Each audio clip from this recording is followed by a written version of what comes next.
Alright, so if you are a human being, you're probably in the quarantine right now with lots of free time on your hands, but you got lots of studying and work to do. And that's a big problemo for us. And that's why in this video I'm going to show you how to study effectively and faster so you can get more time to yourself.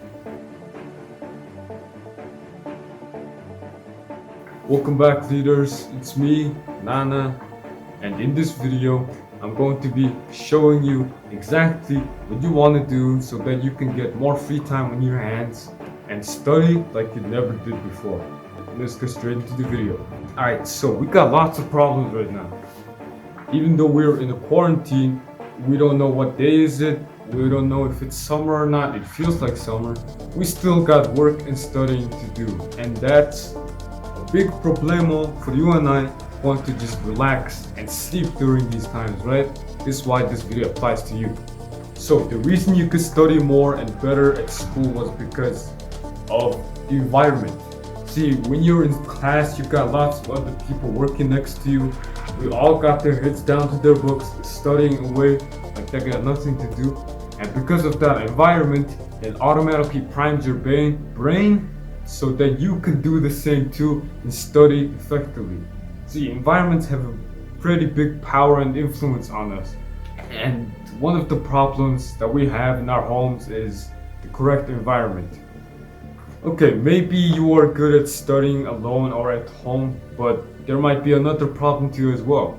Distractions, they're all around us, and there's a lot of it in our homes. Our family members, our phones, computers, everything. Or you're just really lazy. Well, whatever problem you got, this video is exactly going to solve your problems for you, so that we can get more free time on our hands. Let's get straight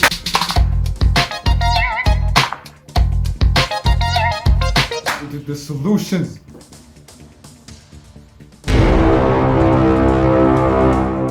Alright, the solution to our first problem, the environment, is pretty simple and easy.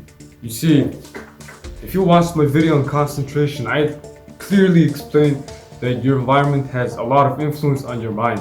And if your environment and your workspace is very cluttered and messy, full of unused like this, your mind is gonna feel the same. You can't really focus and concentrate when you're working in a place like this.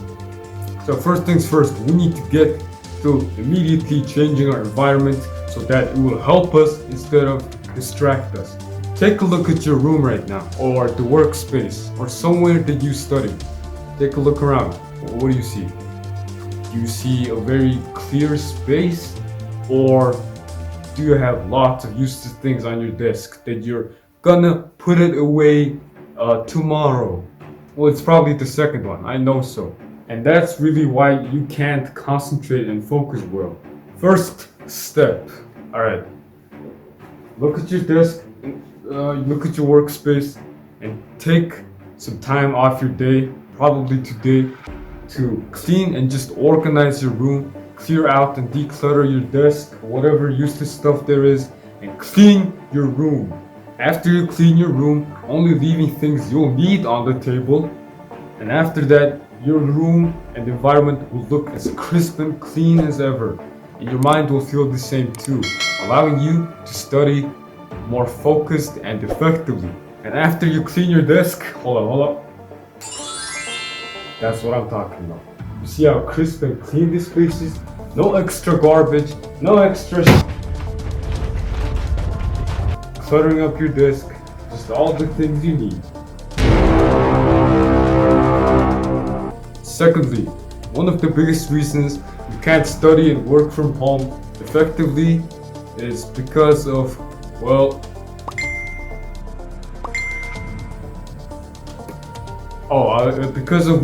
distractions. Yeah, distractions. Yeah, I know I talk about this a lot because it's important. These distractions are around us everywhere, 24/7, mostly coming from our phones, computers, social media, our family members, or the occasional bats that just keep coming in our rooms to see what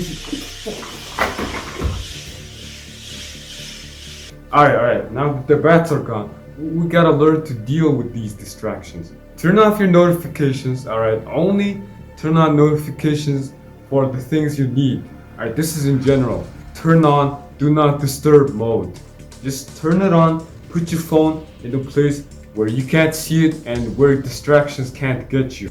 Alright, turn off all of them, alright? No one's gonna need your help saving the world when you're studying, alright?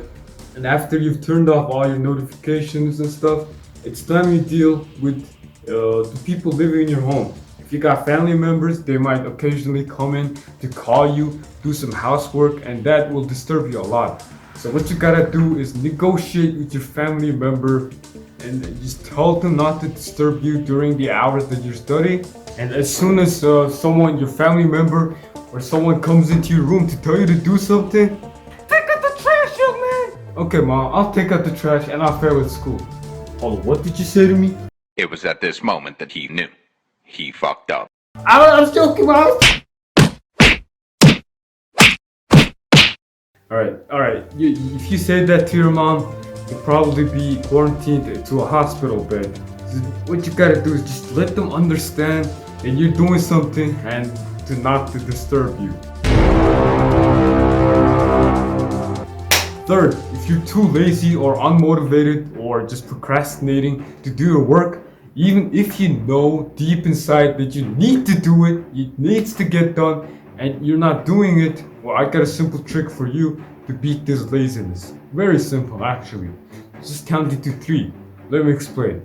So, as soon as you get this feeling, like you need to do your schoolwork at work, right? Then as soon as you get the feeling like, I'll do it tomorrow. Nah, I don't want to do it. I know I have to do it, but just in a few minutes. What you gotta do is count from 3 to 1, alright? You know, as soon as you get that feeling, you just gotta go like 3, 2, 1. You just keep blasting to your work like you did never before. Then you just keep doing it, and you'll do it like you never did before. And that, ladies and gentlemen, is how you deal with laziness. Alright, so the last one is called the Pareto Principle, also known as the 80-20 rule. It was originally discovered by the man called Wilfredo Pareto in in Italy. He was an engineer, and then he found this principle that 80% of the efforts and results come from only 20% of the causes and work that you do. You see, 80% like your exams, your knowledge retention, your memory comes from 20% of what you actually do, like how you study, what you study, and what you do. So back in the day, like a year ago, while my classmates were doing 100% of the work, hard work, right? Just full on hard work, reading all the books, doing everything, just trying to do as best as everything they can. I, on the other hand, was working 20% only on the things that got me the 80% of the result. And for me, it was past papers. I did past papers. I just kept doing past papers over and over without having to read the entire textbooks and all my notes all over and over again. And then it got me 80% of my results. A's and B's, ladies and gentlemen. While my peers were working twice as hard as me, I was working twice as smart as them. And that's a pretty powerful principle. No, it's actually real, so you can't deny it. Denying this principle would be like denying gravity. You're sitting right now, yeah, you're standing, you can't deny it because it exists. So what you gotta do is find 20% of the things, the tasks you do, like what kind of studying you do, what methods you use, and keep analyzing or searching and over again. That brings 80% of the results, like your grades and stuff. And that way, you'll use this principle to your advantage and then gain the upper hand in your studies and work. And you'll thank me later when you have more free time and you'll outperform all of your classmates or your co-workers or anything like that. And those are all the steps you can take that, if you apply, will increase your effectiveness in studying and working and will save you more time. More time for you to relax, enjoy, sleep, play, whatever you do. And if you like this video, please subscribe to this channel and share it with as much friends as possible, because you'll thank me later when all of you get A's and B's on your tests, and I'll save you tons of time and energy. Oh yeah, another step I forgot. It's planning. Another step to effective studying is correct planning. But I'll get to that in another video. So be sure to keep an eye out for my next video. And hit the bell icon so you don't miss it, and then you can get your studying on 100%. Thank you very much for watching this video. Have an awesome day. I'll see you in my next video, readers.